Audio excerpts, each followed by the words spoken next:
ଯିଏ ଆମ ବାପା ମାଙ୍କୁ ଆମ ଠାରୁ ଛଡେଇ ନେଇଛି ତୁ ସେମାନଙ୍କ ଉପରେ ପ୍ରତିଶୋଧ ନେ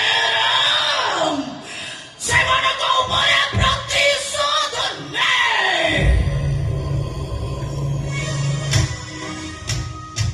ତୁ ଆଜି ମୋ ଭାଇ ନୁହଁ